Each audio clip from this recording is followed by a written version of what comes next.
What's up, you guys? Kurt Stubbs back again with another episode of the Ohio High School Hoops Around the State podcast. I've got some names you know tonight. And usually, gentlemen, I am the second best player on this podcast. Tonight, I'm the third best player. So you guys have moved me down the list a little bit more.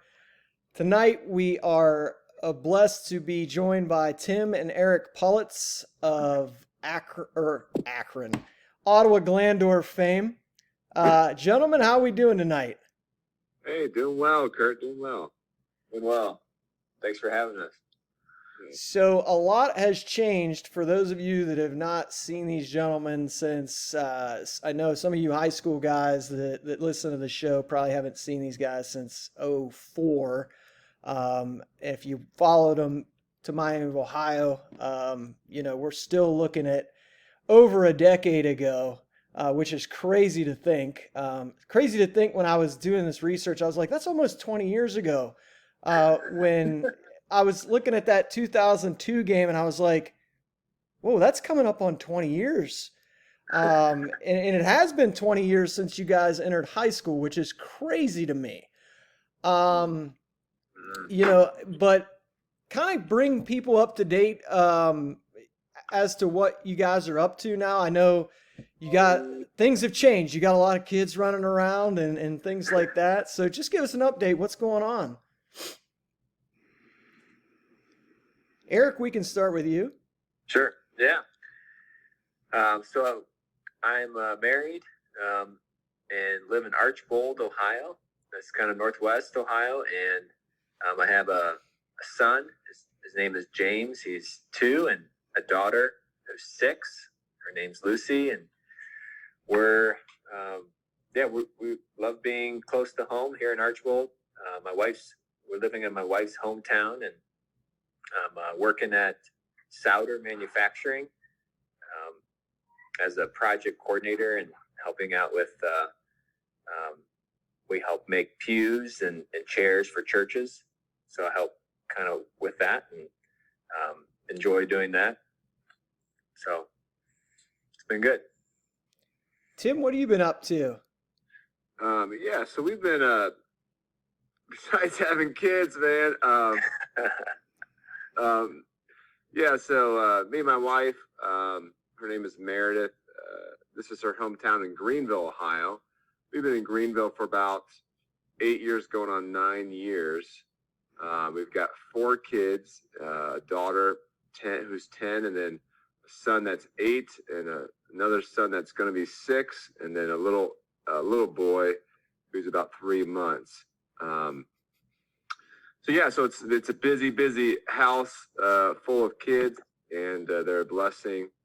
And my wife's a speech therapist in this area. I am at the YMCA, so I'm kind of the sports coordinator and actually aquatics coordinator now for the time being with the YMCA. So it's been a blessing to use a lot of my sports background to affect kids and youth and families' lives there.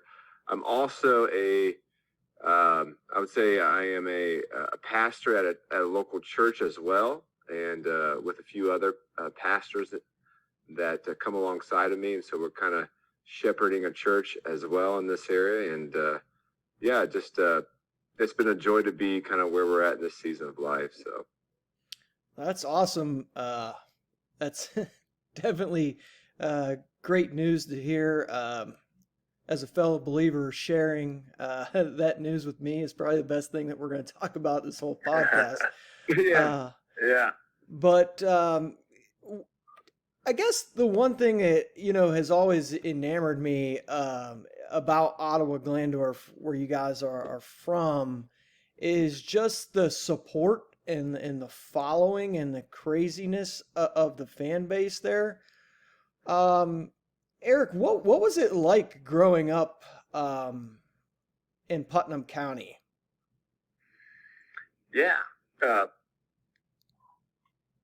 Putnam County, is just a basketball county. We just felt, I guess, growing up, Ottawa just had a tradition of just a lot of good basketball, and we kind of fell into that when we moved to Ottawa at a young age, and so we, it was just, we were around it all the time, and we felt like people were always talking about Ottawa-Glandorf basketball, and they were always excited about going to the games, and so we went to the games with our dad. We tried to go as many games as we could, and we got to be there and be a part of kind of the support and just that kind of environment. And I think it did rub off on us at a young age, to where we wanted to be a part of that in some way, shape, or form. And so I think it just we kind of drank the basketball fever, I guess you could say, a little bit of Ottawa-Glandorf basketball. We kind of soaked it up at a young age, and So Tim, when do you guys remember starting to play? And was there anything else that you guys played growing up? Yeah, I mean, starting to play basketball was at the YMCA. I assume around 4 or 5 years old is when we started playing YMCA basketball in Putnam County. And obviously we did some things back in our own house, just playing on the kitchen floor, and so forth. So that was probably the age that we started, getting involved in basketball and so forth. And our dad was a college basketball player, played for Missouri for a couple of years and transferred to Valparaiso University. And so he definitely poured into us, even at a young age, some of that basketball early on. Mm-hmm. Did you guys play any other sports growing up? Yeah, we did some baseball. We did some soccer. We did the swim team for a while. And so we were kind of anywhere and everywhere. I think we might even try to wrestling, either a session or practice. I vaguely remember that. So we kind of put ourselves out. Basketball was not exclusive, and it actually wasn't exclusive even when we were in high school. But so my dad tried to really encourage us to spread out with our sports, and eventually we were locked into really basketball later on. Now, Eric, when you guys started playing, as it started to get a little bit more serious, was one of you developing at a faster pace, or was it kind of, similar? I would say it was pretty similar. We were both, because we were always competing against each other, and so it always felt like we were always trying to get the better of each other, and who had the edge, I guess you can say. And I think Tim was probably maybe developing a little bit quicker than I was, just in terms of when he was a freshman in high school, he got to play on varsity halfway through the season, and so he got to just experience that, and I think grow into that, where I had to kind of catch up a little bit, playing on the JV team as a freshman, and then just kind of I had to kind of catch up to him a little bit those first couple of years.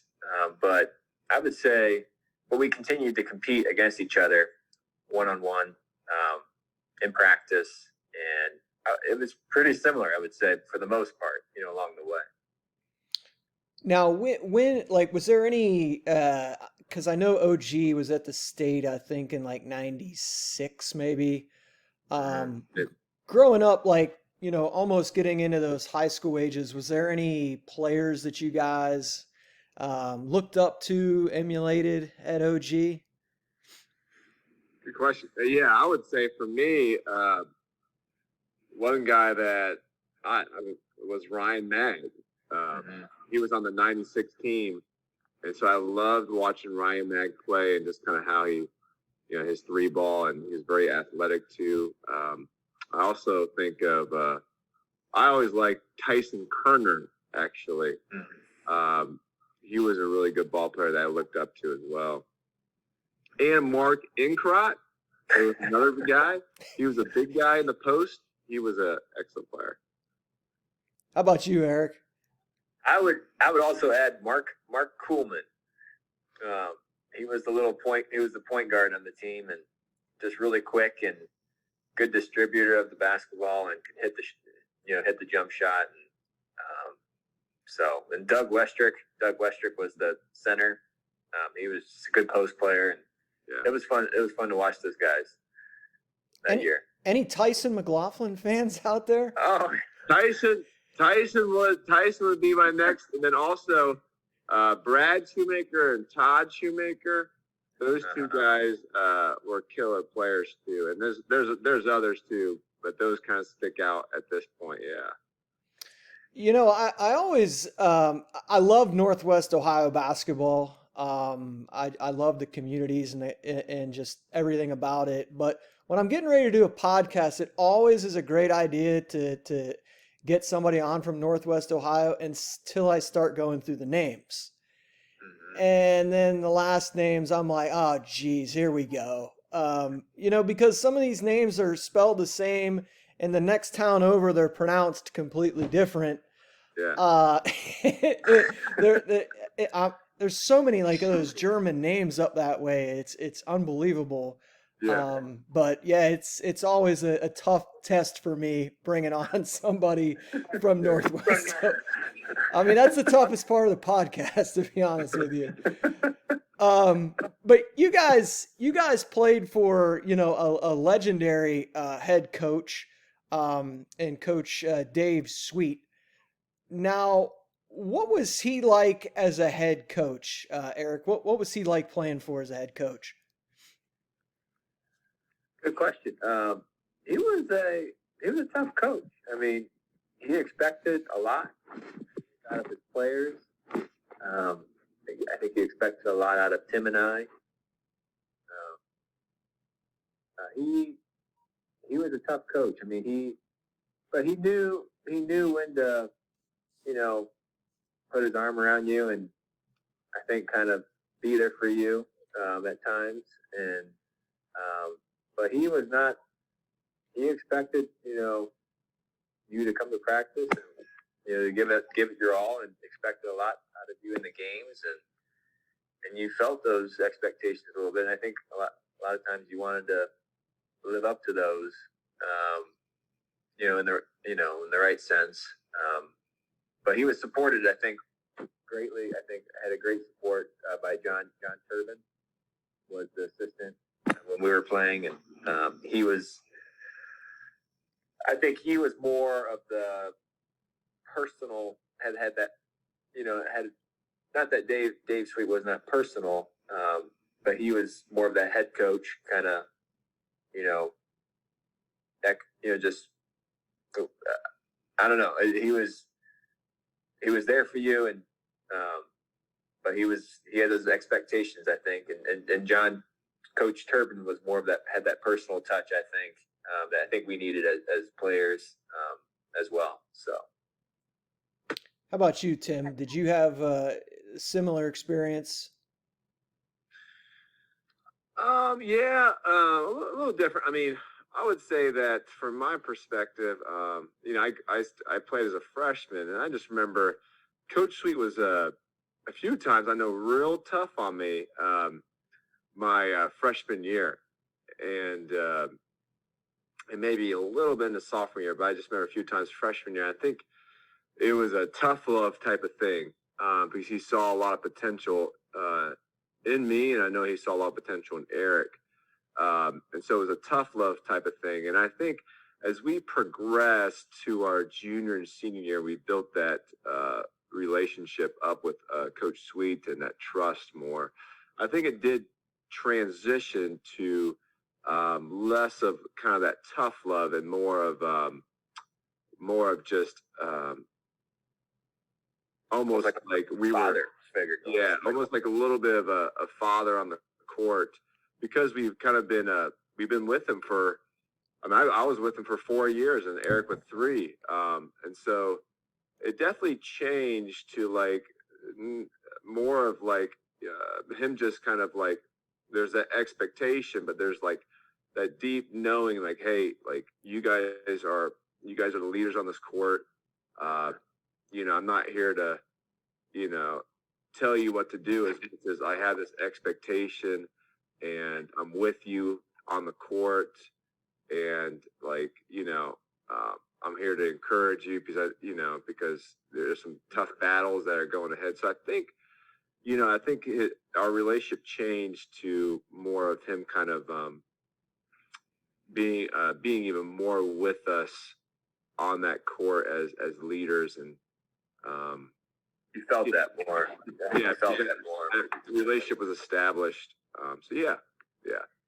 Tim, did you have an idea that you were going to get to play as a freshman on a really good team? I had no idea until Corey Hazelman got injured, and he was a key player on the varsity team. And then I just remember, I believe it was Coach Sweet bringing me in his office one time and just saying, "Hey, like here's all these plays." I'm like, "What's going on here?" And basically he's saying, "You're moving up, son," you know, and I'm like, "Okay," you know, and so I had no idea that was going to be the case, but let's just say this: I was very stressed and very fearful of that first game heading in. Yeah, I mean, you know, we're talking about the 2000-2001 season here. You have a very good junior class at the time that, you know, would lead you guys the following season to a historic season for you guys. But, you know, you're not coming in and playing as a freshman in a conference full of bums. I mean, you're in the Western Buckeye League, which to me is as good as any league in the state of Ohio, you know, especially at the Division II level. So I'm sure that wasn't easy because night in and night out, there's great coaching in that league and there's great players. So I'm sure that was, you know, kind of an educational. Very much. I mean, you know, my first game as a freshman was against Lima Shawnee. You know, and they had, you know, obviously Jamar Butler was on that team, but they had a few good seniors that were on that team too. And I think of Elida and Salina and Van Wert at that time were very good teams. And so, yeah, at night in, night out, like it was a battle. So. Yeah, so I wanted to mention this game because it kind of leads us into the next season. So you guys have a really good season your freshman year. I think you guys were 23-2 or something like that. Okay. You lose to Willard in the regional semis with Derek Fay and Nick Dials, young Nick Dials. Yeah. Close game. Do you? Yeah, I believe it was regional semis. Do you remember anything about that game? Because Willard went on and ended up going to the state tournament that year.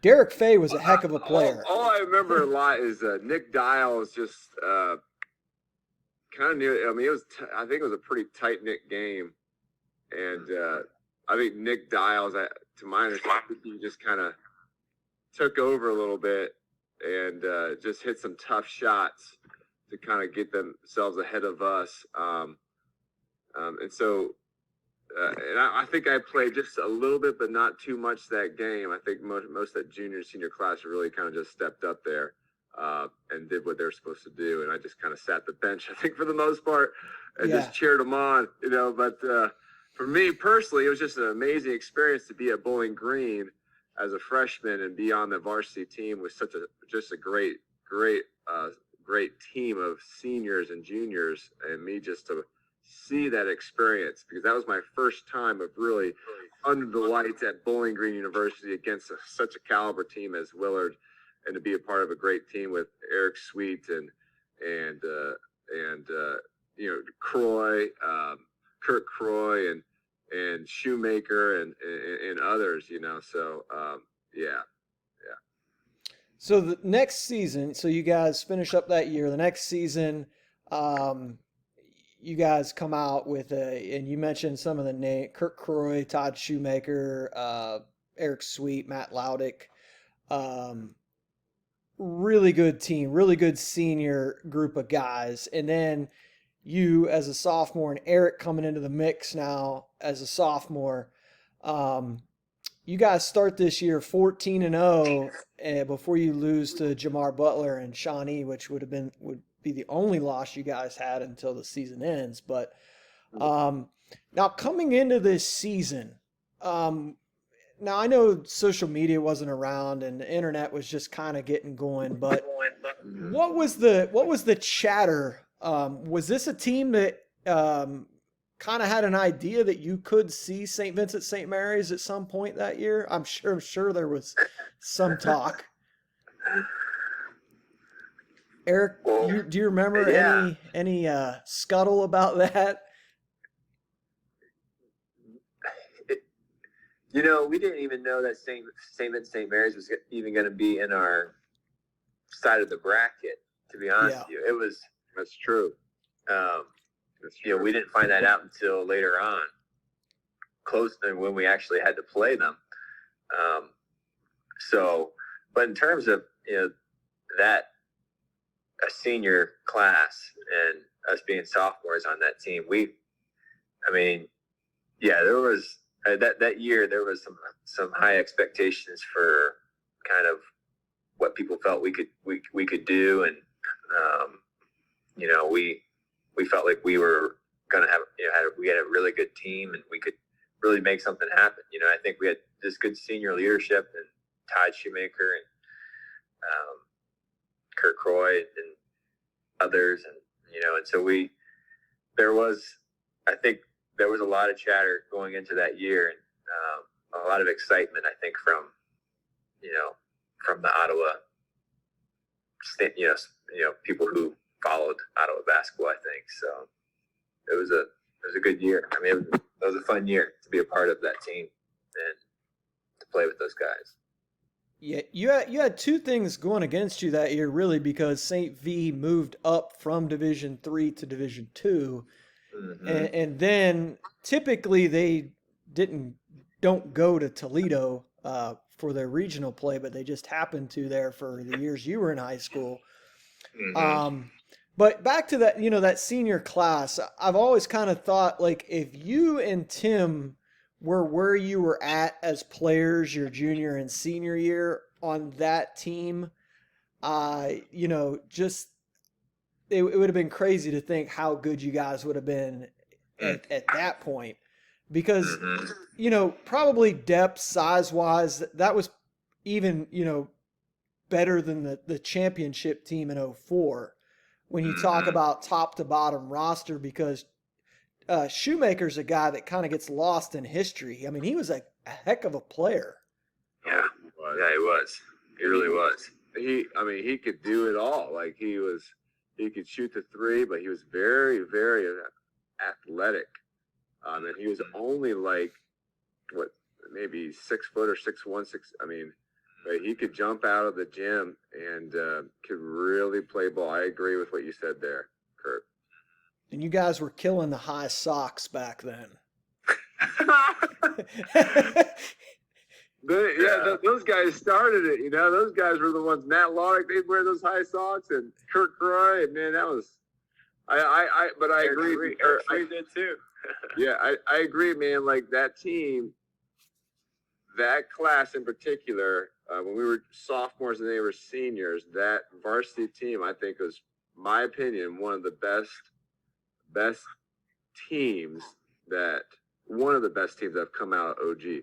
When you think of size, when you think of athletic ability, you think of quickness, skill, and shooting and skill. Like, man, there was a lot there with Eric Sweet there too. Corey Hazelman. Just had a lot of size and just, great team. Yeah, I went back and watched the the St. V game from that year a few days ago when I was getting ready for this, and Eric Sweet had some great sideburns, by the way, back then. I mean, it's just funny how like you kind of forget how things were cool at one time, and you guys and St. V both had baggy jerseys and high socks, and you guys I think were killing the buzz cuts at the time. But that was obviously a strange period of time for fashion. But talk to me about, you guys only lose one game in a regular season that year to Shawnee. And you mentioned Jamar Butler. I believe he was a sophomore as well. What is it like playing at the Supreme Court, and what type of advantage for you guys is that?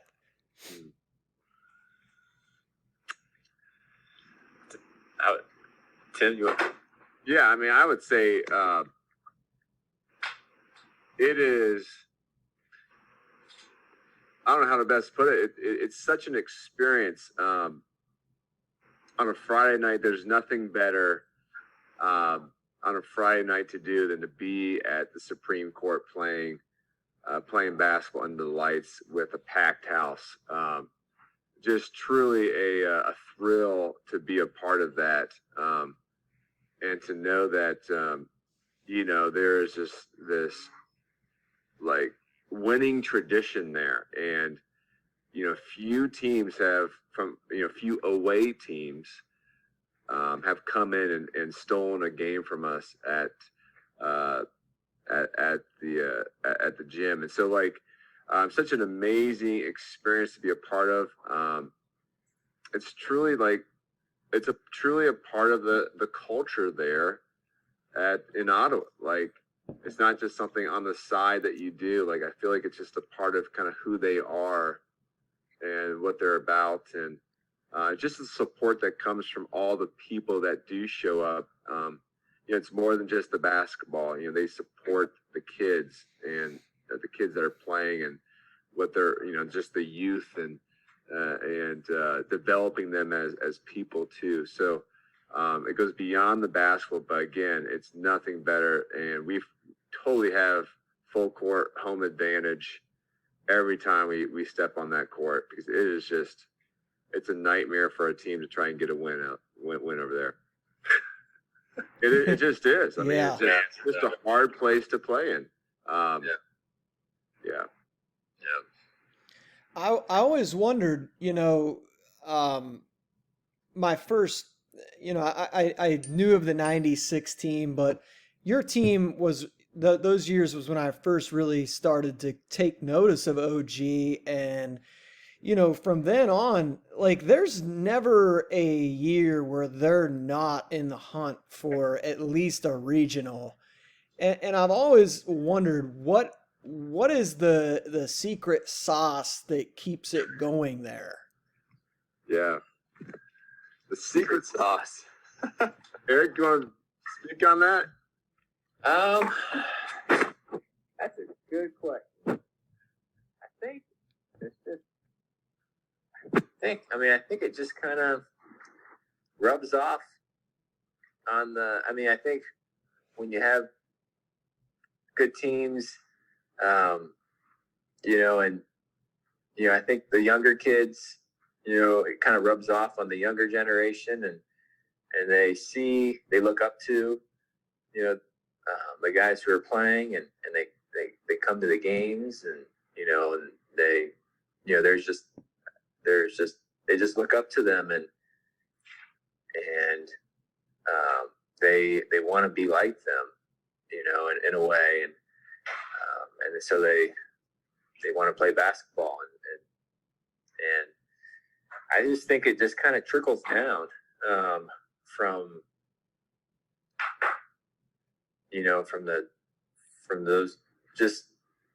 the top down, but I think a lot of the kids they just look up to those the guys who are playing, and they're inspired, and they become passionate about basketball. not necessarily to be like them, but just to kind of be a part of that experience, be a part of it too. So yeah, and I add to that, like I think in some cases they want to be like them though. Like, oh yeah, I mean, kids would wear, the jerseys of some of the varsity players, and I think, So I'm with you, Eric, and I also think like it kind of goes back to this thought of it's such a winning tradition there. Yeah. And therefore, because it's such a winning tradition, people want to be a part of something that's winning. And to have such caliber teams again and again be a part of that winning tradition, kids at a young age, I can just remember games in which there's just crowds of little kids, man, just all over you and just gazing at you and just kind of like, there's just that environment of these kids that just want to be like some of these players at the varsity level. And me and Eric were part of that, and I think that's all stems from just a winning tradition of excellence at OG. Mm-hmm. Yeah, I love that from both of you guys. That's it. Just you don't want to be the group that drops the ball for the people that have built this up before you, and I just feel like that's where and Tyson has just got it going now, and he's an OG guy, so and then Josh Leslie did a good job in the spurt that he was there. He stopped by for a state title, and that's right. Yeah. He stopped by for a title and moved on, but it was it hasn't stopped. And if you've ever watched Tyson's teams play, it's a very, very fun team-oriented brand of basketball. It's beautiful to watch. It really is. But going back to that sophomore year, I just want to mention a couple of games. The one game before the St. V game, you guys had a battle with Bellevue, Coach Lyle Faulkner's team in the regional semis, who had knocked out Willard in the round before that. And they had a couple of good kids on that team. Ben Faulkner and Brad Denlinger were on that team. And you guys held on. I think it was 63-57 in that game at BG. To win that game. I mean, you led almost start to finish, but that was a tough game for you guys heading into that St. V game. I'm trying to remember that game. Yeah, because there weren't many close games that year. From start to finish, you had the one loss, but I was just looking through the tournament, and that was really the only game that kind of stood out as, looks like they were a little bit of a battle here. Do you remember that game, Tim? Do you remember? Man, I really don't. It's hard to remember that one. That was in the regional semis? Yep, right before you played St. V for the first time, which is understandable that that game. Those games hold so much weight in your mind because of, everything that it involved. Well, definitely, if I don't remember much about it, it definitely prepared us for St. Vincent-St. Mary. I should put it that way. Yeah, because, Bellevue's probably, similar to the Willard game, probably in the same area, I think, or Bellevue's close to where Willard is located. And so, we've bumped into a few of those type of teams that are just tough and rugged a little bit. Not extremely flashy, but just tough and rugged, and kids that know how to play. And I guess I do think of our junior year senior against Fostoria, that those type of teams we'd always bump into. So those were good solid teams that really prepared us for what's ahead.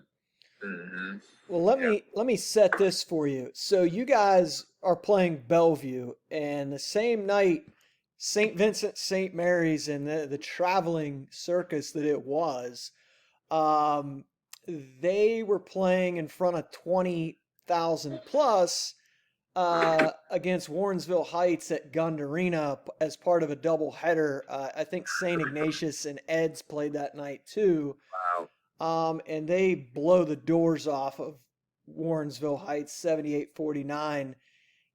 Romeo Travis had 31 points and 11 rebounds in that game, which kind of catapulted him into the next game against you guys, where to me, obviously, you don't have to be a rocket scientist to realize that LeBron James makes a big impact in a game, but Romeo Travis was the ultimate X factor in that game.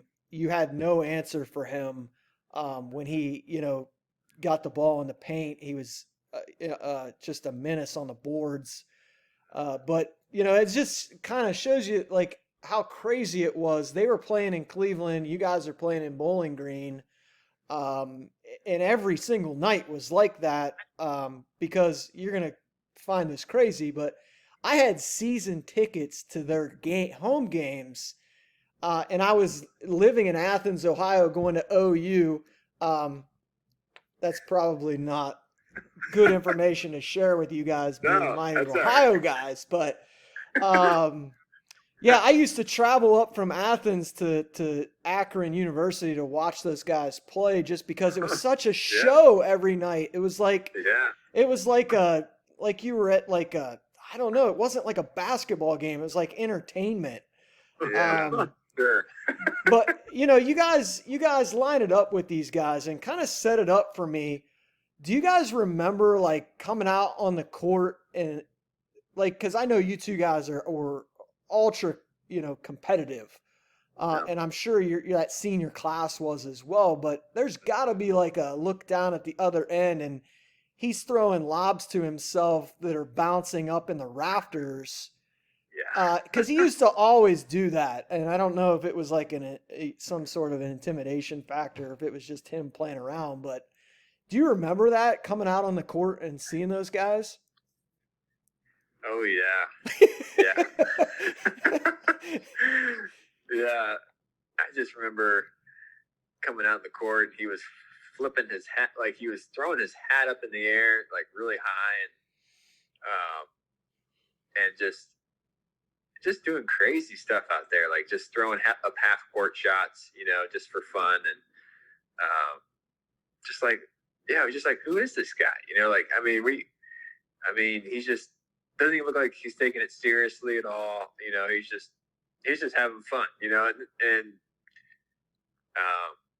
yeah, it was just, I don't know if he was trying to intimidate us. Maybe he was, maybe that's what I kind of figure that's because he did that the second year too. So it was almost like that's just kind of what he did. Was just kind of what he did when he came out in the court.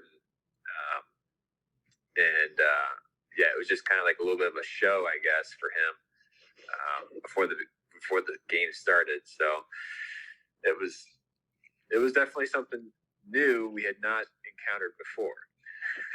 But. Tim, when the game started, did it take a minute to like adapt to in their overall, really, the size and the quickness and his speed was incredible. Mm-hmm. What was that first initial thought like, of being out there with that? Sort of like a blur. Yeah. Because the game was much faster than we ever experienced before.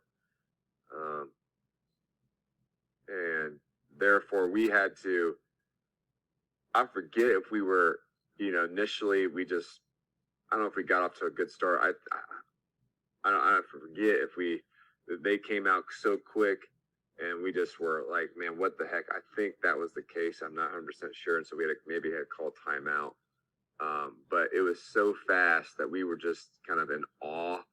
It was a blur to us. And we had to kind of regroup ourselves and to realize, okay, like, let's play our game and do what we're supposed to do and slow this game actually down before it gets out of hand. Yeah. There was a couple of things happened in that first quarter that I thought kind of put you guys behind it. And it was Eric Sweet got in foul trouble. And he was a big piece, of what you guys did, especially defensively, just helping out with his size. I thought that was a big key early in a play in the first quarter. You guys are down 17-14, and Drew Joyce hits a 3 at the end of the first quarter as the horn sounds.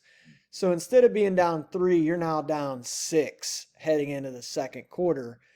And then in the second quarter, Shoemaker picks up his second foul, and both of you score all the points in the second quarter. Tim, you had 8, and Eric, you had 7. So you had all the points in the second quarter.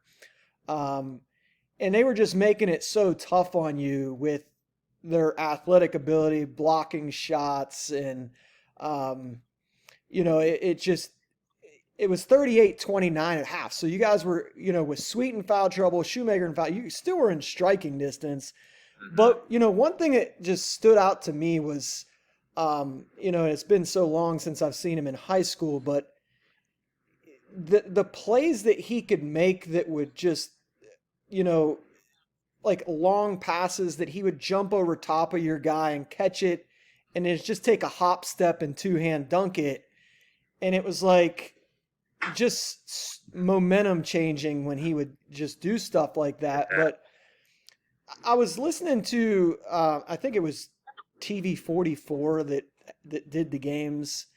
And I disagree, and you can tell me if I'm wrong, but I disagreed with what the color guy said in that game. And he said, he was talking about how you guys were a team, and, this is, what basketball purists, this is what it's all about, your team and how you guys played. And he said that St. Vincent-St. Mary's played it as individuals and not as a team. I don't totally agree with that because I thought they played pretty well as a team. Especially LeBron. I mean, he could have scored 70 points a game in high school. And he still does this today. He was a get everybody involved in the first half type of guy. And then if I have to take this thing over, I will. But, maybe you guys could expand upon that because I like I said, I kind of disagreed with that a little bit. Yeah. Tim, you want to go ahead? Yeah, I mean, I disagree too because I just feel like he was actually almost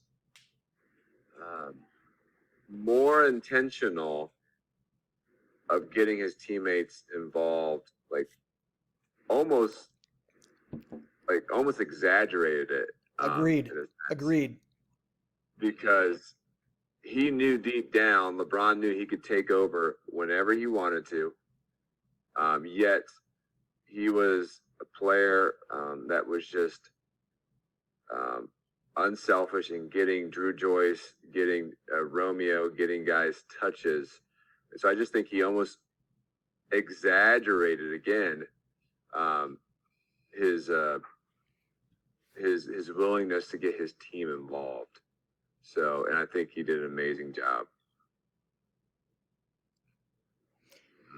Yeah, I would agree with that because to be honest with you, Tim, I thought that's what cost him the state championship in 2002. Yeah, absolutely. I thought he waited too long. Yeah, he almost did it too much. Yep. If that makes sense. Yeah. Yep. So, this game kind of in the second half gets loose. They start making some plays and it's a 20-point game before you know it. But, Shoemaker does come back in the game and he had 19 points in the second half. He ended up with 25. But as I mentioned, I thought, Romeo Travis, again, he had 31 points against you guys and, I don't know, 15 rebounds, something like that. But um, one thing that I was in, you guys could tell me what you shot on the year, but, St. V was brutal at the foul line, especially Romeo. And you guys were not very good at the foul line that night. Was that something that was typical of that team, just kind of hit and miss at the foul line? I think we were. I think that year we were a pretty decent foul shooting team. It's a good question, Kurt. I think definitely the atmosphere had something to do with that. Right. Playing against St. Vincent-St. Mary's, LeBron being on the court. I think there's just a little bit more. Just didn't quite feel as comfortable maybe at the foul line that night. So I think we probably had done better at the foul line normally, but that night was a little bit unusual just with everything that was kind of going on, I think. Do you have the stats on what was our foul line? The free throw shooting in that, I mean, you guys were, I mean, it was probably 60% at best that night. And, Romeo Travis was, I mean, I don't know how many times he got fouled in that game. And even LeBron, I think, was about a 50% free throw shooter at the time, at that point in his career. And I do have the stats, I think, of that game. You guys in that game were 9 of 16 from the free throw line. And they were 16 of 28.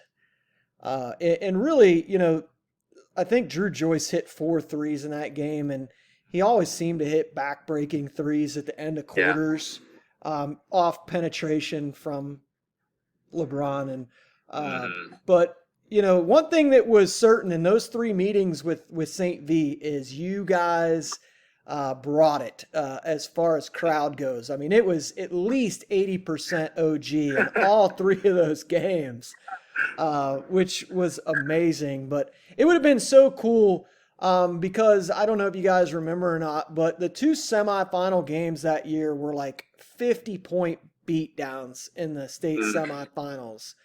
And I thought that you guys, Roger Bacon and St. V, it would have been nice if you were 3 of the 4 teams at the state that year. It just didn't work out that way. But now when you move into the next season, you guys are juniors, and it's like a whole new, kind of cast of characters that with all those seniors moving out, it's like, you got and correct me if I miss it. Is it Luke Podest? Yeah, Luke Podest. Yep. Yeah, Kevin Underbrink. Yep. Nick Rui. So some new names that come into the mix the next year. Yeah. And again, you guys, get it back to that same spot. Now, did you guys think, because I know, you were ranked maybe like 15th coming into the tournament that year. St. V obviously was one. And, was that a team that you thought could get to that point again? That it was kind of like a transition year, really. Yeah. I think deep down we knew we could get back there. I think Tim and I, felt like, it was kind of our, it was kind of the time for us to lead, this team. And I think some of the seniors felt that and knew that a little bit, and they played their roles really well. Each guy did what they had to do to, I think, that was really a fun year. I just look back on that year, and I think we really gelled together well as a team. Each guy playing their role, and and then I mean, in terms of getting back to that regional final game, I can't remember the path leading up to that. Some of those teams that we had to play to get there, but yeah, I think we're definitely a little surprised that we got to the regional finals again, playing against St. Vincent-St. Mary's again. I think it was a little surprising, but I think we were just, I don't know, we just were playing well together, and I think we felt deep down that we could kind of get there, if we played hard, if we played well enough, played hard enough together, and so it was a good year. Yeah, I want to add this, Kurt, and kind of go back to your secret sauce a little bit, but it plays a part in terms of your question there. Defense is like key at OG too. Hardcore, tenacious defense, and I think that's something that we take a lot of pride in at OG, is playing very tough nose defense, pressing, switching up with zones and man-to-man, and really mixing things up. And I think that's a part of the secret sauce. But like in terms of that particular year, I thought we did very well in addition to the offense, but defensively, that kept us in a lot of games against some really good teams, as we just worked hard on the defensive end and gelled well on that side too. Yeah, so you mentioned the path right before you played St. V. You beat Willard in the regional semis 72-64, and that would put an end to Nick Dials's career. I actually saw, I think they were 1-2 at the time that year. St. V played Willard in the regular season in Akron, and if I'm correct, I think it was like a 51-point game. I mean, it was a bloodbath. St. V was such a different team in 2002 to 2003. They were so dialed in throughout the regular season, because they went all over the country that year. And then, obviously the whole Hummer deal and all that kind of threw a little curveball into things. But I remember being young and dumb and comparing scores, and I was like, well, OG beat Willard by 8 points in a regional final. What is this regional, or what's the regional final going to look like? Because I saw St. V just absolutely squash Willard. And, just young and dumb, and comparing scores is just ludicrous, because we're talking about the end of the season now, and teams are hitting on all cylinders. And, you guys played real well in this game. Tim, you had 21, Eric, you had 17, but Nick had 15 and Kevin had 11.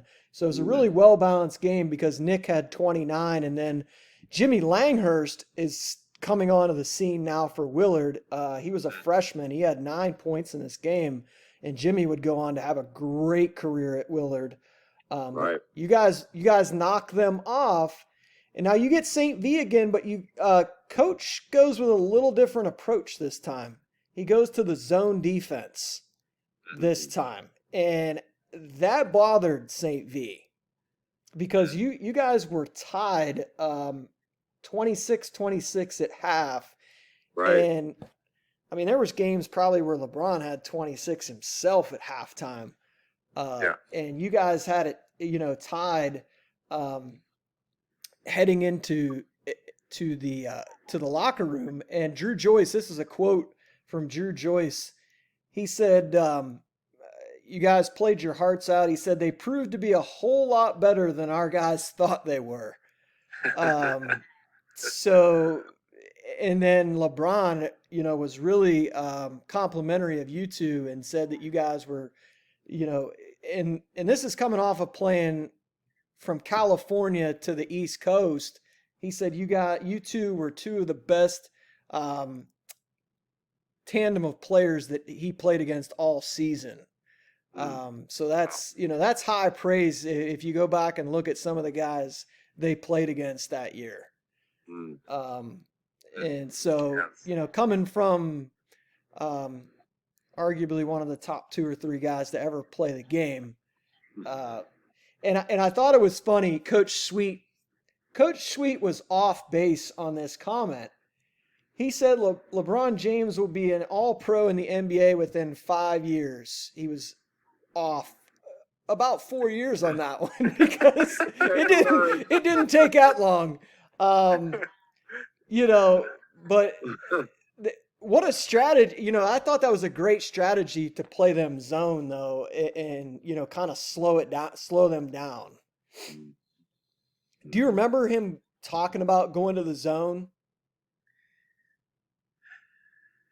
Because you're known for your, to play that hard man, but you go to the zone. You want to comment on that, Tim? No, I just think that was, some of that was, stems from the year before, playing against them. I think we played primarily man, and so I think we learned our lesson a little bit too, and we wanted to slow it up, and so I remember.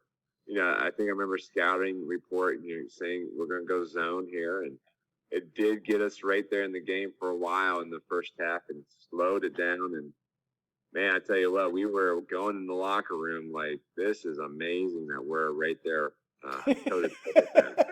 And so, and knowing that we had a little bit of a lesser, in terms of overall skill team, overall compared to the year before, but we're this game even tighter than our sophomore year, so it's pretty amazing.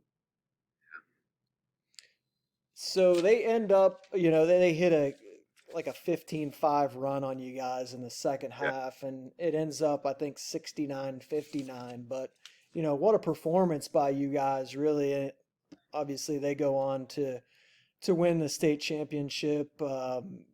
In a close game against Kettering Alder, low scoring game, 40-36, they win their 3rd championship in 4 years.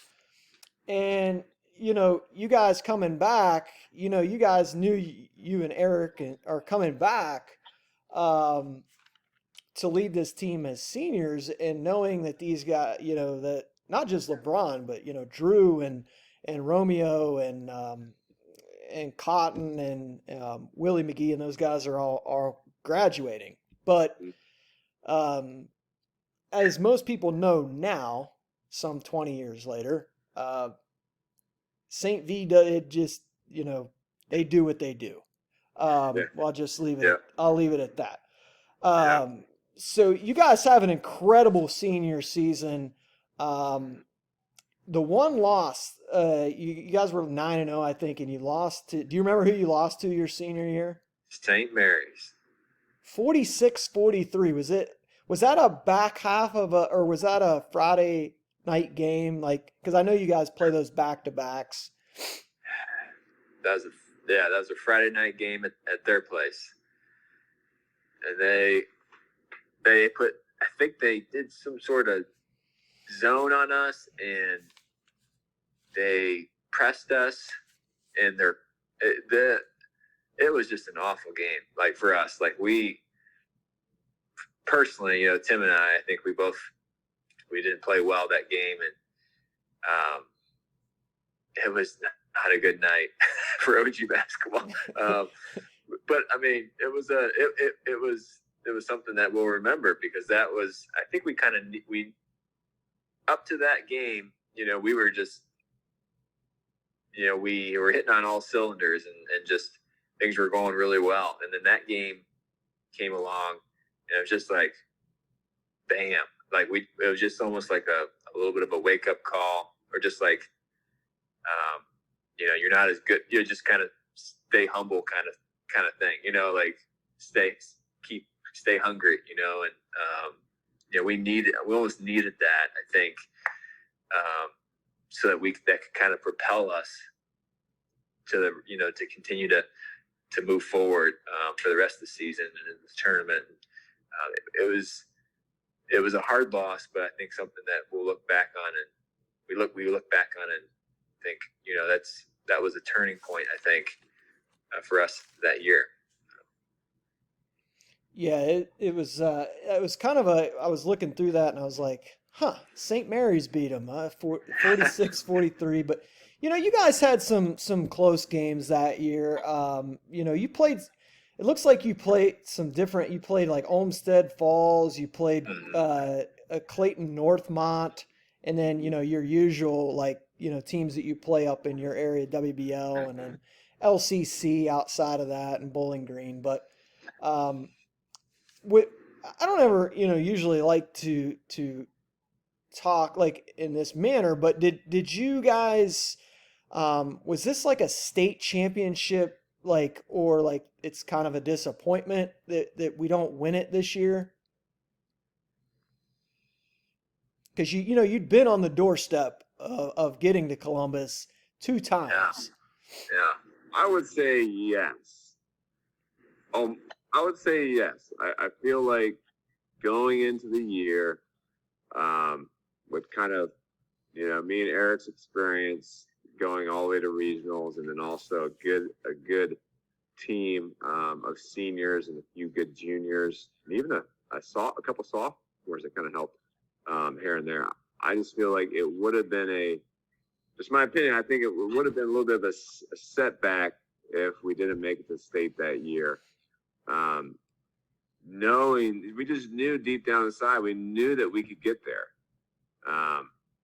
to state, and there was conversations of that, between players of yeah, we really believe we can make it down the state. So yeah, like that was the dream, and and we know what happened from there.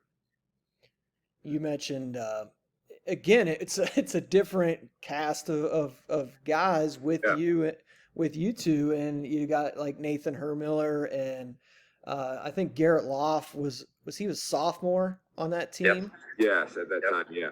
Craig Portman, I believe he was a senior, but there was another sophomore that played. Trying to remember who it was. Played. Matt Falk. Yeah, Matt yeah, yeah. Falk. He played a lot of minutes too, right? Yep, yep. Yeah, Mhm. yeah. Now, Yeah, it was. Yeah, go ahead. Sorry. was this again? You mentioned this in the 2002 year. Did you guys know that St. V was going to be in this region again?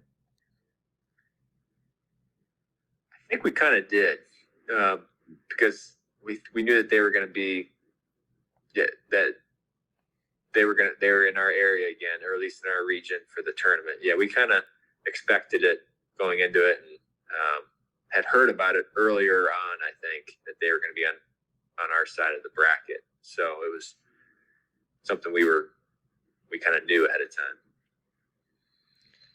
Yeah, I mean, I remember, that day because you guys played again at Savage Hall, 6,000 plus at that game. Ironically, that same day, I believe, while you were playing them, I was watching the team that you would play next, which was the exciting Dover Tornadoes down in Athens that day. But people forget that 2003 2004 St. V team. If they beat you guys that day, they probably win again. Um, you know, they lost a lot, but you talk about Brandon Weems, Corey Jones, Lawrence Wilson, Preston Sims, Marcus Johnson. Oh I mean, yeah. that's starting five right there. I mean, I know it's not LeBron James, but that's a once in a lifetime player. Um, that still isn't a normal high school team that they're putting out there on the floor. I mean, Yeah, yeah, those like Lawrence Wilson was a grown man. Um, and Marcus yeah, Johnson, he could jump from Oh, I remember through him. the Yeah. roof. yeah. But you had a couple of holdovers, Weems and Jones, to stabilize that team in the backcourt. So I knew it was going to be a tough game for you. I thought you guys would win, but with their pedigree, and I really thought that Drew Joyce Sr. Took a great leap as far as his coaching ability from. I always thought that he does a better job when he doesn't have extreme star power. because I do think he's a pretty good coach. You know, you don't like, yeah, he has great players, but you don't win that many state titles with just great players. You know, there's a bunch of teams that get players into their school and never win state championships. But I thought he took a leap as far as a coach from when those guys graduated to this team. But you guys just weren't going to be denied that day, even though you trailed 45-40 heading into the final quarter. Do you remember the mindset that you guys had? Was it like, we're not going to let this happen, you know, we're going to get this done? Or is it like, oh geez, here we go again? I'll be honest, I mean, it was certainly, like at least for me, and I would say probably the whole team, our mindset was like, two seasons before we lost. And so like, there was like an edge of like, we desperately want to win this game. Like, I think there was a mindset of like, just, this is our time now. Like, this is our game. Like, we have battled against them twice and lost, and it's not going to happen this time. And so there was like something within us, just a fire, a hunger, just a sense of like, you know, we will not give this game away. And a mindset there that just helped us overcome and to win out. And so, yeah, I think there was an edge that we had there because of the past 2 years. That there was a hunger and a fire, a desperation that we had, that we must win this game. We must, you know, we must dethrone this giant that's in the way of us heading into the next level, to state. Yeah, you know, I don't know if you remember this or not, but I think maybe the first couple minutes of that fourth quarter, surprisingly, they decided to take the air out of the ball a little bit, and were trying to, you know, lessen the game, which, you know, ended up working against them. But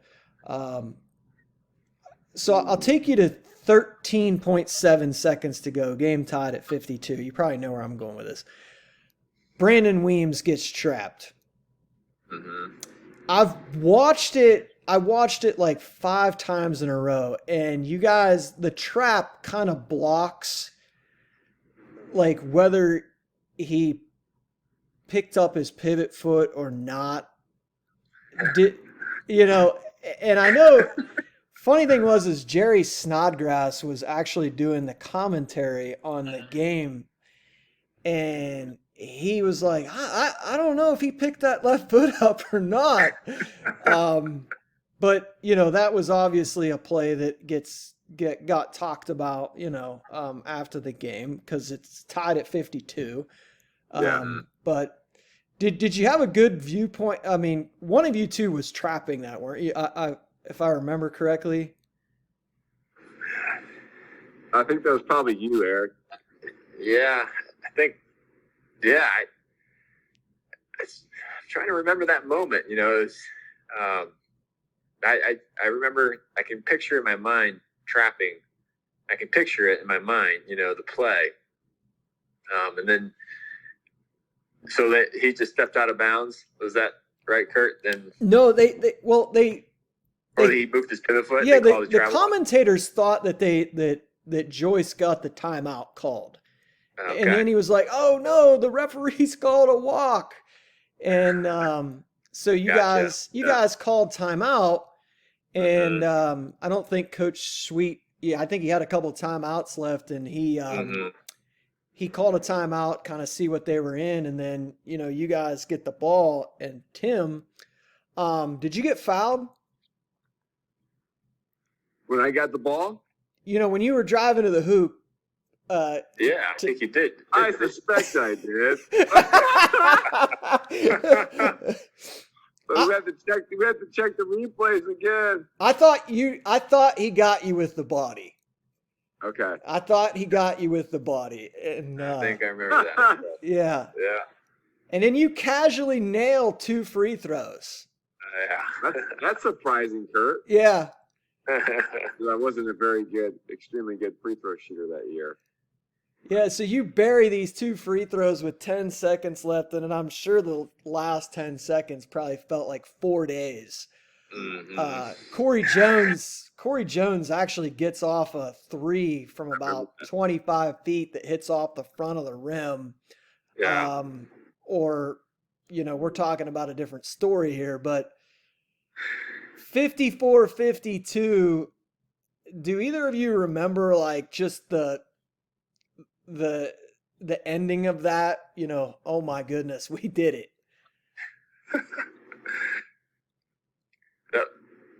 That was pretty much it. Tim, go ahead. You share, man. I mean, for me, we did. I mean, it was just such a celebration, such a relief. I would say, like, it almost felt like inside, we won the state championship right there. Mm-hmm. Because again, we finally knocked down this giant, and there was such a relief, such a feeling of victory and joy that, again, it felt like we just won the state championship right there. Mm-hmm. Yeah, and it was, and the crowd and a Savage Hall. I mean, it was such an amazing feeling to be a part of your teammates and to know that we finally, beat St. Vincent-St. Mary's and are heading to state. Yeah. I can't imagine the emotional exhaustion of those 3 years to play those guys 3 times in a row, and that it's not like it's some game in January, Right. that it is what it is, but we're talking regional final with a trip to go to Columbus, and 3 times you guys had to do that, and those games are games where every single play matters to beat a team of that caliber, and you guys were able to do that. And with those last free throws, Tim actually went by Eric on that day. Tim ends up with 21. Eric has 20, but you guys combined for 41 points. And it was crazy because your team shot 61% from the field that day, and you did something you didn't do in the previous 2 meetings. You out-rebounded them, which was huge, because they usually typically out-rebounded everybody. Because if you go back, and just to show people, some of the younger listeners, if you weren't in that time frame, this St. V team, without those guys, their only losses were to Brookhaven, Moeller, Canton McKinley, and a team from Wisconsin. And McKinley and Brookhaven were at the state tournament that year, and Moeller got beat by Brookhaven in the regional final. So that's what kind of competition they were playing. Wow. Wow. So that's a team that you guys beat. And I don't ever want to hear people, say, oh, well, they beat a Akron St. Vincent-St. Mary's light. Yeah, nobody else could. Nobody else could, because they had dump trucked pretty much everybody on their way to playing you guys. But what a great game. And as you mentioned, I was like, I think Drew Joyce said it in the paper afterwards that he thought that was the 2 best teams in the state playing each other.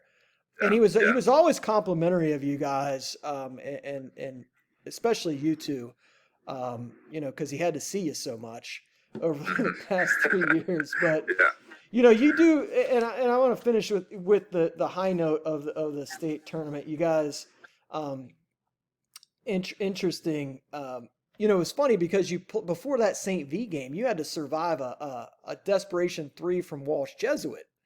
At the buzzer, which, they were a very good team as well. But I don't remember everything about this game, but you played Dover in the state semifinal, and I know it was a 1-point game, that like the final score, but I don't ever remember feeling like it was a game that you guys were going to lose. I know a guy hit a 3 at the, like a long 3 at the end. It was like a 4-point game, and then he hits a 3 at the buzzer. and it ends up being one.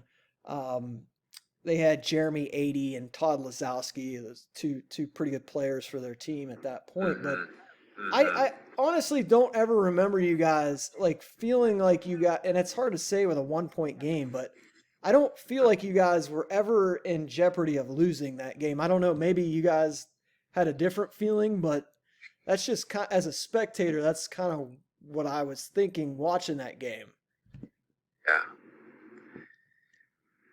Yeah, I think the St. Vincent-St. Mary's game, after winning that, we kind of, that wasn't, it was just, I think we walked into the state tournament with a different mindset. I think having beaten that team that, we just kept losing to, and finally beating them. I think we walked into that tournament, the state tournament,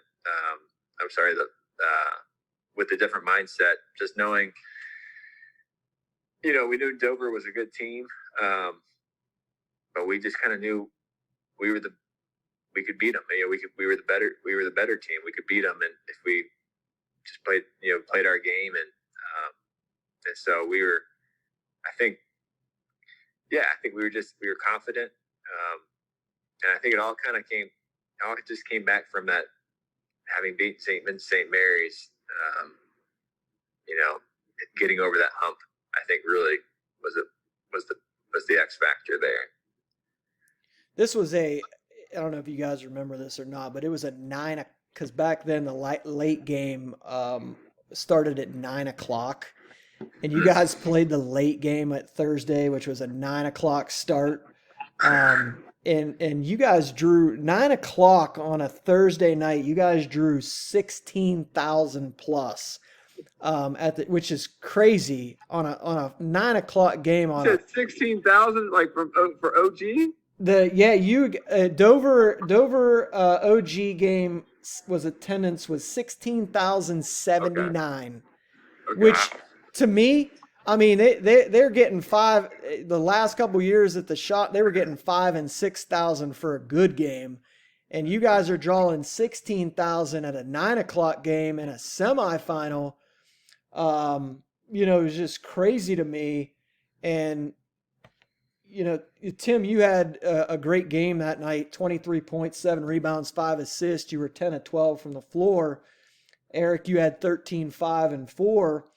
And I just remember the announcer. It was like, every other bucket, it was, Tim Pollitt, Eric Pollitt. You guys were like the first guys I remember at your, 6'4" whatever you guys were at that point in time. You guys played kind of like point forwards, because both of you guys could just do so much stuff with the ball. You were a nightmare to guard for smaller guys and for bigger guys. And you proved that. Weren't great at the foul line at this game, 11 of 22, but you did shoot 58% from the field. So you're moving on. And I honestly, and I don't know if you guys got to see the game, but I honestly thought heading into the tournament, you were going to play Dayton Chaminade in the finals. They had a pro, Derek Brown. I believe he played in the NBA. But Canal Fulton Northwest, it was just a weird game, was able to beat them. I feel like if those teams played 10 times, CJ wins 9. Not that day. But when they played you, it was like, they had spent all their gas money. Because you guys just, you were unbelievable in that final game. 75-42, 18,200 people at this game. I mean, those are, those back in that time frame, basketball was so popular, coming off that, riding that LeBron James wave. And then, you guys were obviously popular. I think you guys are 2 of the most popular guys to ever play at the state. People still talk about you guys. You mentioned U2's name. Oh yeah, those were those redheaded kids from OG. You know, so it just goes to show how good you two were, and your teams. But that was that the mindset going into this game? Like, I mean, you guys were just unbelievable in that game. Like, they had no chance.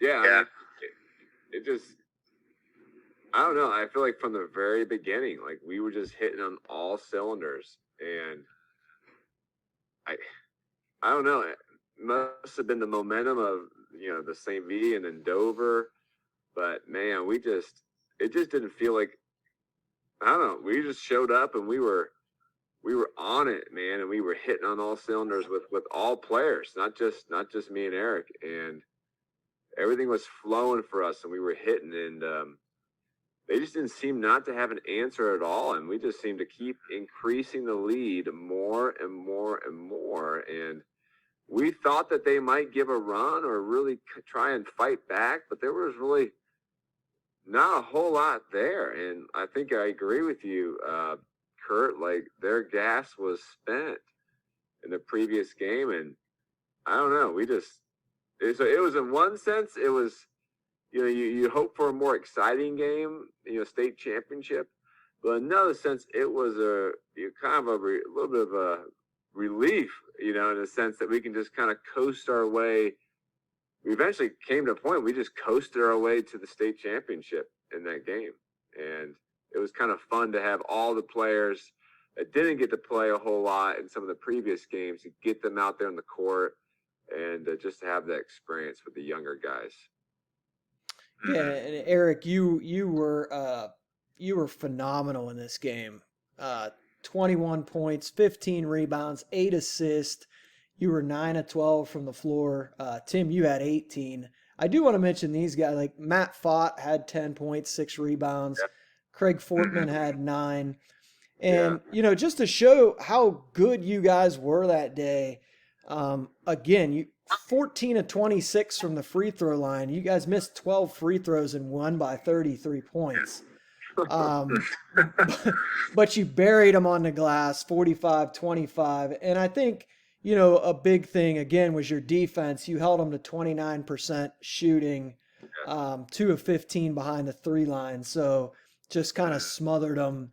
But Eric, you just completely went out in style in your last game there. And, I know Tim, just speaking from an outsider, Tim, you played early as a freshman and you made all state teams, and Eric, you end up you guys, I think, were both second team all state as seniors, which don't get me started on that. But I honestly, as just a neutral fan, I was so happy for you, Eric, in that championship game that, that's how you went out. Tim got a lot, and rightfully so. Great player, but I loved it that you were able to go out like that. Yeah, it was. I think Tim had gotten into foul trouble a little bit in that game, and so he had to go out early, and I just felt like I had to kind of carry the team a little bit here, and thankfully other guys were right there with me, and it was just kind of, I just knew I had to kind of step up and lead, with Tim being out a little bit and in foul trouble, So you guys, those next couple days, I'm sure were a whirlwind, as far as celebrations and things like that. What is it like, 17, almost 18 years later, knowing with such rich history that you two led the first team, along with Coach Sweet, first OG team to win a state tournament, state championship. What when you look back on that, what is special for both of you?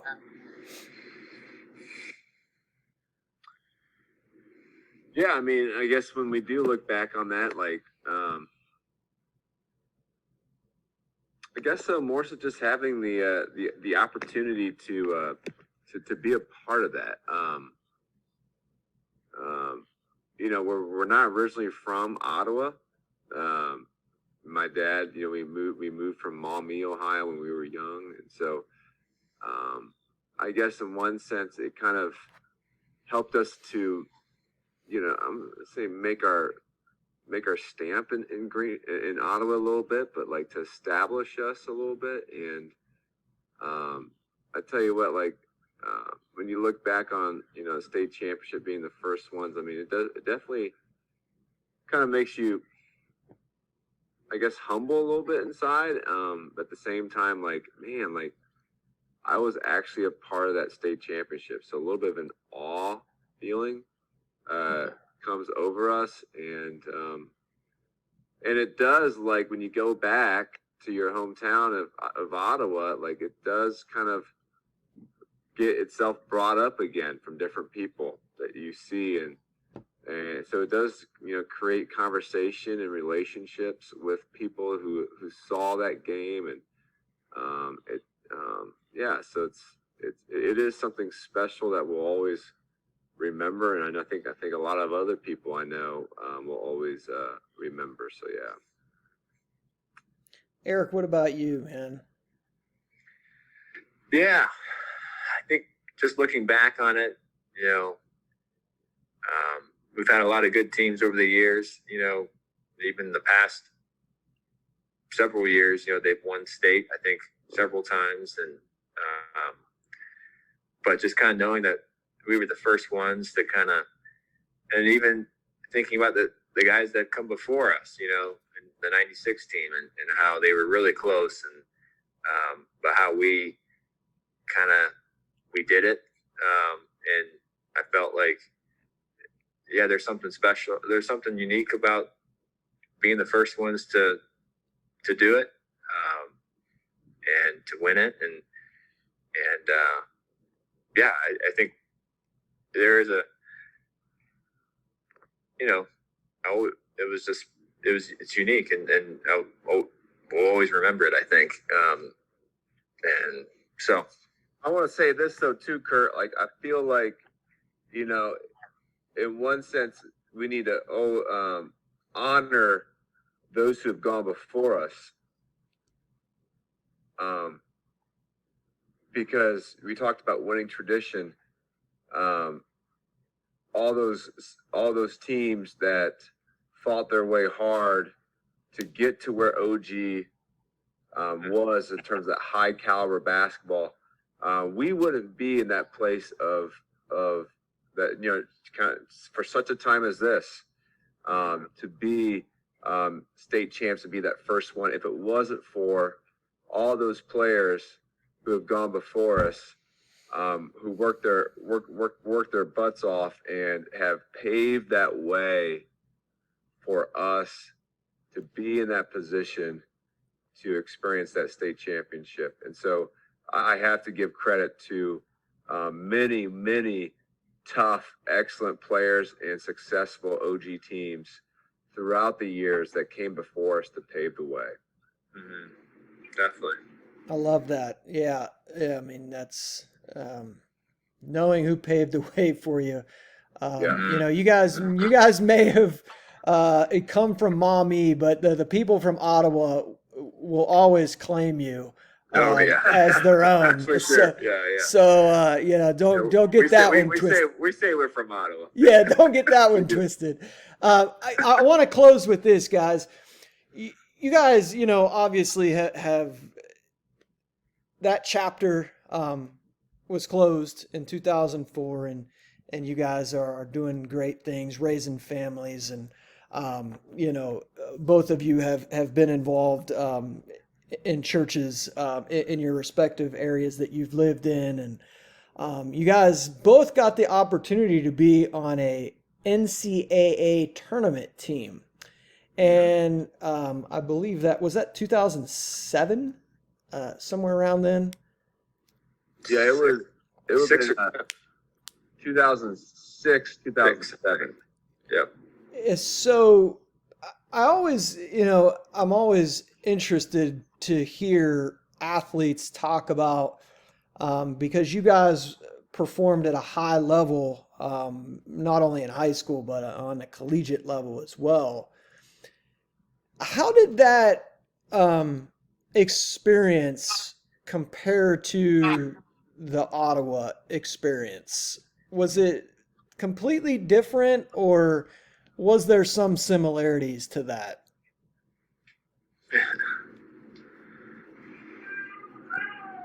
Tim, I think there was some similarity in the sense of Miami and OG both were winning basketball traditions. Came from excellent coaches like Charlie Coles was definitely an excellent coach, similar to Dave Sweet. It was certainly having it similar in terms of its challenges. We didn't. My freshman year I didn't play a whole lot, similar to my freshman I did some on the varsity level, not a whole lot, but also very different because we came in and we weren't just the best. We weren't. We were the little guys per se compared to some of these seniors, and some of these seniors and juniors sophomores were like really, really good players, and they were one of the best players in their area. And so it was definitely a reality check for us of, we're good in our own little area as high school players, but now we're against these guys. And so it was a reality check of, we really need to get better even more and get into the weight room even more and to get more athletic even more. And so after that freshman year, that was the reality check of, if we really want to actually play and compete and get on the court, we need to work even harder than when we worked even in high school. And we did that. And there was a few people that really took us under their wing and helped us in the basketball and obviously in the weight room that we're very much thankful for. Mm-hmm. Yeah, it was definitely different. I would agree with you, Tim.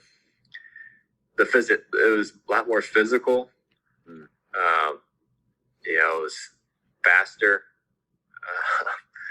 It was just a lot different, than what we were used to. And I agree with you. I mean, we had to weather some storms early on, I think, not playing and injuries. And I messed up my shoulder my freshman year and was redshirted and really didn't get to play my second year, and third year got to play a little bit. And so it was definitely similar a little bit to Ottawa or high school, in terms of not playing early but getting to play later. It kind of followed that pattern a little bit at Miami, but I would say at a higher level, higher degree, knowing just the knowing the competition and the it was just a higher level of basketball, and so it was definitely different. It pushed us, I think. So. Now, I would also say that we really had to earn our way. Coach Coles, I remember, I believe 2 guys who were playing their freshman year decided not to play at Miami. And so 2 scholarships opened up near the very end of the winter season. And so they kind of came on the back end of our recruiting process because 2 scholarships for Miami opened up.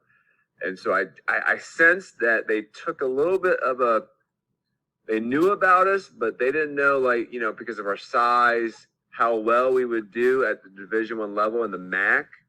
And so I think there was a little bit of a risk that they took with us early on. And they didn't know, I'll be honest, I think our freshman, they didn't know really like what we would form into. But they were willing to offer scholarships and to kind of take, I think, a little bit of a risk for us. So that's why I think we had to prove ourselves. We had to earn our stripe there a little bit and dig even deeper to say, yeah, like we are here to stay and we can play with these guys and we can compete at a high level. And so, yeah. Yeah, everybody that I've ever talked to in the basketball industry always has a fantastic Charlie Cole story. Uh, he was quite the character from what most people have relayed to me, and another great guy gone from the industry. Um, but Tim is being a little bit humble as far as his accolades there at Miami. I think you were. It was probably a good thing that they took a flyer on you because you ended up being All MAC 3 times and then first team All MAC twice. I know 3-time All MAC was only done by Devin Davis prior to that, and I think Wally Zerbiak was a 2-time first teamer. So it's pretty. It's pretty decent. I mean, you're talking about two of the all-time. I think Devin Davis played when they were still they weren't the Red Hawks then, I don't believe, but I'm sure they're glad they took a flyer on you to these two small town guys from Ottawa. Yeah. No, I'm so glad they did because I mean they were willing to take us both, which was cool. Because Tim and I felt like we wanted to go together. You know, if we wanted to play college basketball, we were going to go together. And, and Finley was in the mix and BG. But they both, Charlie Coles came to our school and met with us in person and with Dave Sweet. And it just meant the world to us, I think, that he was willing to offer us both a scholarship. And that just sealed the deal for us. And, and so that's I'm glad we went to Miami. I mean, it was, definitely don't regret that time there. So. Now, Tim, did you stick around? Were you still around when Eric was playing his last year there? Were you still out in Oxford? No, not on campus. Yeah. No, but we did. That certainly we attended a lot of ball games. Now, was that the first? I'm assuming that was probably the first time you two were ever away from each other at that point. Yeah, that was. I was back at home actually, and yeah, Eric was still finishing up his 5th year. How'd you do with that, Eric? Did all right. No, I mean it was actually a good growing experience. Because for so long, it was always Tim and Eric, and or Eric and Tim. But it was Tim was gone, and so I was just like it was me with my other teammates, and I think God used it to grow me that year, and not just on the court, but also personally and my faith. And I didn't even, I didn't know if I was going to come back, for that last year. But I'm glad I did because of the opportunities that I had, with my teammates and just to be with them and have that year with them. So. Well, guys, I greatly appreciate you guys doing this. First of all, I'm thankful that you guys are both doing so well and making an impact in the communities that you currently reside in. And, you're filling the earth, Tim, more so with kids. And, you know. Yes. But yeah, I this was so fun for me to get to talk to you guys, and I know the people will love hearing from you guys because they asked for you guys. So Okay. usually their requests are above my pay grade. Uh-huh. You know, can you get LeBron James? Yeah, I'm 400th on the list probably of people that he's gonna want to talk to. But no, I greatly appreciate you guys taking the time to do this. Yeah. You're welcome. Yeah, you're welcome. Thank you, Kurt. Thanks for. Yeah. It's an honor to share some of that with you. So. Yeah. Well, guys, again, thank you, and you know, try to stay in touch. That sounds Kurt. Yeah. Thanks so Thank much. you, Kurt. God bless you, brother. All right, guys, thank you. All right. Yep. Thank you, Kurt. Thanks, Kurt.